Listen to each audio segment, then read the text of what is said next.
Continuemos entonces con la metodología o el método DACUM, del inglés Developing a Curriculum. En DACUM lo que hacemos es partir de un comité de expertos, los cuales van a dividir las profesiones en sus funciones principales. Entonces nosotros tenemos siempre una profesión, la cual va a ser dividida en una matriz en funciones, una función 1, una función 2, 3, 4, 5, según sea lo que nos indiquen el comité de expertos. Pero dentro de cada función de la profesión vamos a especificar las tareas que se realizan dentro de cada función. Así tenemos entonces una tarea 1 dentro de la función 1, una tarea 1, una tarea 2, una tarea 3 y podemos continuar hacia abajo de manera vertical de acuerdo a lo que nos indique el comité de expertos. En la parte horizontal, cada una de las funciones también irá precisando cada una de las tareas o actividades que irán realizando los profesionales. Como puedes ver, es un método bastante práctico, sumamente sencillo. Da lo mismo que el DACUM lo representemos en una matriz de esta forma o pongamos las funciones en la columna de la izquierda y las tareas hacia la derecha. Entonces, DACUM marca un hito en la identificación de competencias. Actualmente es uno de los métodos élite principalmente enseñado en la Universidad de Ohio, donde tienen la mejor especialización mundial en el uso de esta metodología. Como puedes observar, siempre toda profesión puede descomponerse en funciones principales. Y en realidad eso es lo que confirma el DACUM, ¿no? A la hora de entrevistar al comité de los expertos, siempre se ha encontrado que todas las profesiones tienen funciones. Y esas funciones, básicamente, se pueden perfectamente detallar luego en tareas o en actividades. ¿Dónde están las competencias? Las competencias vienen a ser las tareas o las actividades. Por supuesto, con el DACUM nos es mucho más fácil elaborar ahora una malla curricular y posteriormente un plan de estudio, organizando toda una configuración profesional. Continuamos con la segunda metodología para identificar competencias profesionales. Esta metodología se llama AMOT, un modelo. Recuerda que DACUM, AMOT y SIT, estas tres metodologías, forman parte de una familia. Siempre que tengas a bien realizar o aplicar la metodología AMOT, primero tendrás que tener la matriz DACUM, ¿correcto? Entonces, tenemos nosotros nuestra matriz DACUM y en nuestra matriz DACUM hemos obtenido que una profesión ha sido, para efectos de este ejemplo, ha sido analizada por un comité de expertos y luego, por supuesto, llevada a una validez muestral mucho más alta, identificándose que esta profesión tiene 4 grandes funciones o 4 grandes funciones principales. La función 1, la función 2, la 3 y la 4. Y dentro de cada función, los expertos han identificado una tarea 1, una tarea 2, una tarea 3, solo para efectos de este ejemplo. Como puedes observar, como esta es una matriz DACUM, no sabemos si la tarea 1 debería efectivamente ser la primera en colocarse en la malla o en el plan de estudio, porque en la matriz DACUM van a ir apareciendo las tareas sin, por supuesto, tomar en cuenta ni su secuencia lógica ni su complejidad ascendente. Entonces, como esto no lo soluciona el DACUM, nosotros ahora realizamos la matriz AMOT. Y en la matriz AMOT tomamos en cuenta 2 criterios fundamentales. La secuencia lógica, es decir, qué tarea o competencia debería enseñarse primero, con cuál deberíamos continuar y con cuál deberíamos cerrar la formación en cada una de las funciones de esta profesión.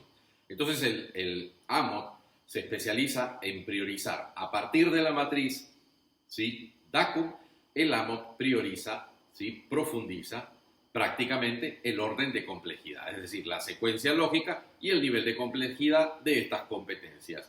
Así, lo que puede suceder es que, por ejemplo, la tarea 2 podría iniciar la formación, la tarea 1 podría ser la última y la tarea 3 podría ocupar el puesto de la tarea número 2. Como puedes observar, en el método AMOT, la prioridad es establecer la respuesta a estas tres grandes preguntas. ¿Con qué vamos a iniciar la formación? ¿Con qué competencia vamos a continuarla? ¿Y con qué competencia vamos a terminarla? Así que la diferencia principal entre un DACUM y un AMOT es que para el AMOT necesitamos tener el DACUM listo y terminado, y ahora ese DACUM va a sufrir una serie de variaciones. Va a haber lo que se denomina una movilidad entre las tareas. Tareas que son más sencillas iniciarán la formación, pueden cambiar de casilla, y las tareas más complejas siempre serán las que están al final de la matriz, mientras que las tareas que son de una complejidad intermedia siempre serán, por supuesto, las que ocupan las casillas entre ambas. Así que de esta manera se va a realizar una variación de la primera propuesta que teníamos en la matriz DACUM para dar origen a una matriz AMOT, donde la prioridad es el orden lógico y la complejidad ascendente de las competencias o tareas identificadas por los expertos. Ahora continuamos con la tercera metodología, que se llama SID. La SID es el desarrollo sistemático de un currículo instruccional. Bueno, el SID recuerda que pertenece a la familia DACUM, ¿no? Entonces, primero tenemos que tener una cartilla DACUM y luego hacer un AMOT, un AMOT, o tenemos que tener la cartilla DACUM para poder hacer luego un SID. Entonces, siguiendo ese orden, ¿no? Primero tendría que tener la DACUM, aplicar un AMOT que enfatiza el orden, y ahora con mi AMOT yo podría elaborar lo que se denomina un SID. ¿Correcto? En este método, lo más importante, y para eso fue diseñado, fue prestar atención a los detalles. Así que tendremos que realizar una matriz de este tipo por cada una de las tareas que hayamos identificado en el DACUM o en el AMOT. ¿Correcto? Dentro de esta matriz seleccionamos tarea por tarea, y por cada una de las tareas vamos a especificar cuáles son los pasos que tendrían que seguirse, de acuerdo a lo que nos indican los expertos, cuál es el patrón o las indicaciones complementarias para realizarlos, cuáles son las herramientas, el equipamiento, los materiales que tienen que usar en cada uno de los pasos, qué conocimientos teóricos tendrían que tener para poder ejecutarlos, cuáles son las normas de seguridad e higiene que tienen que tomar en cuenta a la hora de realizar cada uno de ellos, cuál es la toma de decisiones que tienen que realizar y, por supuesto, algunas indicaciones adicionales. Como puedes ver, el método SID es un método ultra especializado en especificar los detalles que serían necesarios para la realización de cada una de las tareas o de las competencias.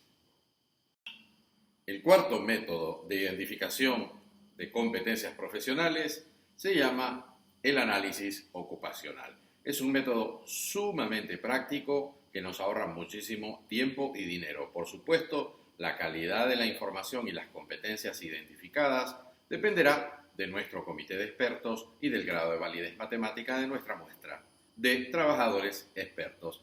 Bueno, el análisis ocupacional funciona básicamente en tres grandes niveles, donde le preguntamos al comité de expertos, en primer lugar, ¿qué hace el trabajador en una determinada profesión? ¿Para qué realiza esas competencias? Y finalmente, ¿cómo debería realizar esas competencias? Con esos tres grandes bloques de preguntas, los comités de expertos empiezan a brindarnos una primera aproximación del ADN de esta profesión. Como puedes observar, el análisis ocupacional es sumamente práctico en términos de su estructura, muy fácil de entender y también bastante sencillo de aplicar. Mientras que los tres métodos anteriores, en el caso del DACUM, el AMOT y el SID, son un poquito más trabajosos por su nivel de detalle y complejidad. Sin embargo, el análisis ocupacional es una buena manera de identificar competencias porque sobre todo nos proporciona rapidez y también una alta efectividad. La quinta metodología para identificar competencias profesionales es el famoso análisis funcional. la metodología favorita de la OIT, Organización Internacional del Trabajo, y por supuesto también de los especialistas del Sinterfor. Es sumamente práctica, altamente válida y confiable, siempre y cuando, por supuesto, usted siempre respete los parámetros metodológicos y matemáticos. El análisis funcional realiza un razonamiento horizontal, donde partimos siempre en la mano izquierda del propósito principal o el propósito clave de la profesión. El propósito clave es la misión de la profesión. Siempre, por supuesto, lo tiene que indicar la muestra de trabajadores expertos, ¿correcto? Luego, en una segunda etapa, se les va a consultar cuáles serían las áreas funcionales. Como puedes observar, toda profesión puede descomponerse en funciones o en áreas funcionales. ¿Qué cosa es un área funcional? Son los grandes campos de intervención que tenemos los profesionales en cada una de nuestras profesiones. Luego, dentro de cada área funcional, recién identificaremos las competencias. Por eso es tan interesante y tan riguroso este método, porque nos permite garantizar, en primer lugar, una trazabilidad de las competencias y, en segundo lugar, una validez matemática por la calidad de nuestra muestra de trabajadores expertos. Es muy interesante cómo el análisis funcional va del propósito, identifica las funciones y finalmente las competencias. Con estas competencias entonces podemos ya elaborar una malla y finalmente un plan de estudio. Para la planificación microcurricular o de microformación, nosotros podemos profundizar incluso identificando dentro de cada competencia lo que se denominan los elementos de la competencia, es decir, algunas evidencias de desempeño o indicadores que nos permitan evaluar el nivel de logro de cada competencia. ¿Correcto? Entonces, estas competencias son denominadas también unidades de competencia, ese es su segundo sinónimo internacional en el análisis funcional, o también a nivel curricular, módulos. ¿Correcto? Más allá de una competencia, no tenemos elementos de mayor jerarquía. ¿Correcto? Porque la competencia es un desempeño terminal. Lo que podemos hacer es detallar qué se requiere dentro de la competencia. Y a esos elementos les llamaremos ya no unidad de competencia, sino elementos de la competencia. Por ejemplo, los conocimientos, las evidencias de producto o de desempeño o directamente los indicadores para poder evaluarlas de manera mucho más válida y confiable. Ese es el análisis funcional. La sexta y última metodología de identificación de competencias profesionales es el ETED, el método que han creado los franceses. Es el estudio del empleo tipo en su dinámica, como dirían ellos, danza dynamique. Bueno, el ETED tiene aportes muy interesantes para con respecto a los métodos anglosajones que ya hemos visto. Este método aporta unos elementos que las anteriores metodologías no tienen. En el caso del ETED, nosotros podríamos decir que mientras que las metodologías anglosajonas ven a las competencias como un punto de llegada, el ETED analiza el empleo de una manera más dinámica. Entonces, ven a las competencias no solo como un punto de llegada, sino sobre todo como un punto de partida, como parte de una progresión de posibilidades de formación que pueden llevar a un profesional hacia el diseño de toda su carrera a lo largo de su vida. ¿Correcto? Además, el ETED nos proporciona una conexión entre carreras, una conexión entre competencias y, por supuesto, hasta incluso una conexión entre industrias y actividades económicas, algo que las 5 metodologías anteriores no proporcionan. Sin embargo, no por ello dejan de ser tremendamente válidas y confiables. Veamos al ETED, que por supuesto analiza el empleo de una manera mucho más dinámica. Bueno, en primer lugar, lo primero que te va a llamar la atención es que en el caso del ETED no trabajamos con una matriz de orden cuadriculada. Lo que nosotros desarrollamos es la famosa telaraña, ¿correcto? En la telaraña nosotros tenemos, por ejemplo, en un sector profesional, que es el de los docentes, que yo estoy eligiendo a manera de ejemplo. En el caso de los docentes tendremos siempre dentro de la actividad profesional la menor complejidad mientras nos movamos hacia la parte más inferior de la telaraña, tendremos la menor complejidad, y en las partes superiores, tanto en la vertical como en la horizontal, las actividades o competencias más complejas o de mayor complejidad. Entonces, menor complejidad, mayor complejidad en la telaraña. Si lo aplicamos el ETED, por ejemplo, al caso del sector profesional de los docentes, nos vamos a hallar con tremendas sorpresas. Sobre todo porque en el caso del ETED demuestra que la gran mayoría de profesiones están pésimamente diseñadas. Pésimamente diseñadas, ¿por qué? Porque no estudian al empleo en su dinámica. Por ejemplo, si observamos las tres grandes competencias o tres grandes funciones principales de los docentes, serían estas: planificar la formación, ejecutar, brindar la formación y evaluar la formación. ¿Correcto? Sin embargo, si hacemos una proyección a lo largo del tiempo en función, incrementando la complejidad de cada una de esas áreas de menor complejidad, nos vamos a encontrar con unos sectores profesionales interesantísimos para los docentes. Por ejemplo, un docente se puede formar en estas tres áreas, si es una docente de inicial, de primaria o de secundaria, y posteriormente puede trabajar en, por ejemplo, la proyección del área de planificación del proceso de enseñanza-aprendizaje y volverse un especialista en competencias de edición de contenido, comunicación de contenido o incluso la producción de materiales educativos. Como puedes ver, la mayoría de profesores no son formados en estas competencias porque se prioriza el proceso de enseñanza, aprendizaje, planificación, ejecución y evaluación. Lamentablemente, al no tener las facultades un adecuado método que les permita identificar realmente cuál es la dinámica del empleo docente, no lo forman en estas competencias que son tremendamente importantes y prometedoras para su desarrollo profesional. En el campo de la enseñanza-aprendizaje, los profesores pueden obtener un conjunto de competencias relacionadas con el diseño de la capacitación corporativa, la formación de formadores, el aprendizaje organizacional e incluso la gestión del conocimiento. Es decir, que los profesores, si se diseñara bien la carrera aplicando un ETED, perfectamente podrían trabajar en las oficinas de recursos humanos de las diferentes empresas pequeñas, medianas, grandes o transnacionales.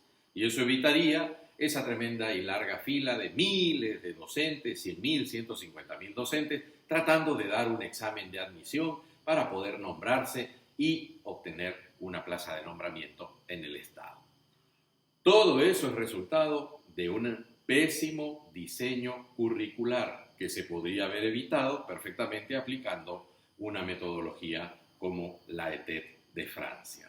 En el caso de la evaluación, en el campo de la evaluación, los docentes podrían prepararse, por ejemplo, en el campo profesional del diseño, la ejecución y la evaluación de los proyectos y, por supuesto, también dentro del interesantísimo campo de la investigación y, por supuesto, la acreditación y la calidad.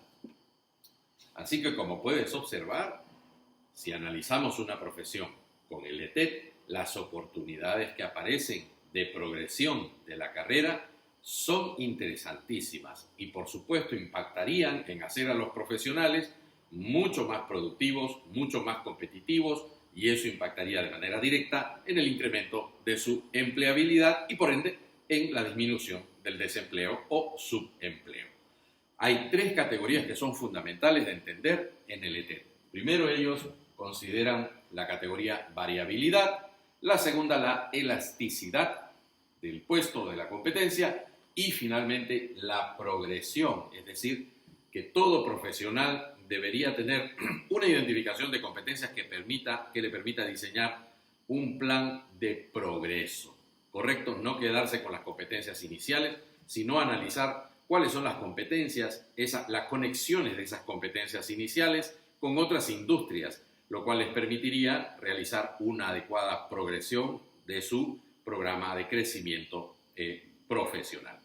La variabilidad o la variabilité, como ellos la denominan, consiste básicamente en tener unas competencias que se considerarían centrales, pero que hay que aplicarlas con ciertas conexiones o cierta variación en función del puesto en el que nosotros nos encontremos o el contexto. Así podríamos tener un diseñador, pero que tendría que tener, por ejemplo, una orientación más hacia lo que nosotros denominamos la publicidad, o un abogado, pero que tendría que tener mayor conexión y variabilidad hacia el campo corporativo. La segunda categoría es la elasticidad, que es la manera propia en que cada persona va a desempeñar y ejecutar su trabajo, la elasticité. ¿Correcto? Así que de esta manera puedes observar cómo el ETED es un esfuerzo francés por identificar las competencias profesionales de una manera más dinámica, conectando las industrias, no viendo las competencias como un punto de llegada meramente, sino como un punto de partida. Esto le ahorraría muchísimo dinero a las personas, muchísimo dinero a las empresas y, por supuesto, nos permitiría entender muchísimo mejor las conexiones entre las industrias y, por ende, las necesidades de diseño de las competencias y su identificación para poderlas concebir con una mayor validez y confiabilidad. Y de esa manera tienes tu resumen de las 6 metodologías que usamos en el planeta para identificar las competencias profesionales. Todas estas metodologías son muy buenas, cuidando, por supuesto, la validez y confiabilidad, respetando los protocolos técnicos y, por supuesto, los requisitos matemáticos que nos exigen. Sin embargo, recuerda siempre que pueden ser aplicadas tanto para identificar las competencias y diseñar un currículo para una formación de una determinada profesión, pero también pueden ser aplicadas dentro del aprendizaje organizacional o la gestión del conocimiento de una empresa. Así que las empresas o corporaciones también pueden aplicar cualquiera de estas 6 metodologías para identificar de una manera mucho más rigurosa, más válida y más confiable las competencias dentro de sus determinados puestos o posiciones dentro de la empresa y de esa manera alinear la formación con lo que se denomina la estrategia empresarial. Así que espero que este resumen te haya permitido tener una primera aproximación a los 6 métodos de identificación de competencias profesionales que los expertos utilizamos en el mundo. Muchas gracias por tu sintonía.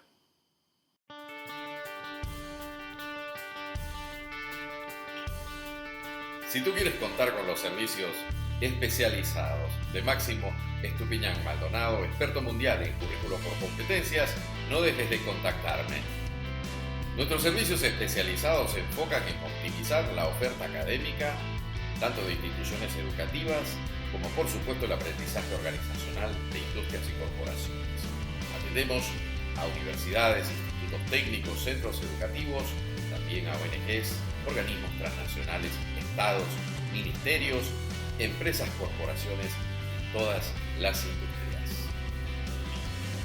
Nuestra experticia abarca una amplia gama de servicios especializados en el campo de la formación profesional y corporativa, desde el diseño de modelos educativos, la transformación curricular de asignaturas a competencias, el diseño curricular por competencias, la actualización de carreras profesionales, la formación docente, la evaluación de las competencias y, por supuesto, también la asesoría en procesos de acreditación para asegurar tus resultados. Y, por supuesto, nuestro servicio premium de desarrollo de competencias corporativas para todas las industrias. No dejes de optimizar tu oferta académica u el aprendizaje organizacional de tu empresa u organización. Estos son factores claves que incrementarán tu diferenciación en el mercado, tu penetración en el mercado, la competitividad, la productividad y, por supuesto, la rentabilidad de tu empresa, universidad o industria. Utiliza los beneficios que te brindamos con una tecnología curricular y formativa de vanguardia para que la capacitación se alinee con las verdaderas necesidades de competitividad de tu empresa. Contáctame a mi WhatsApp o escríbeme a mi correo electrónico. Te esperamos.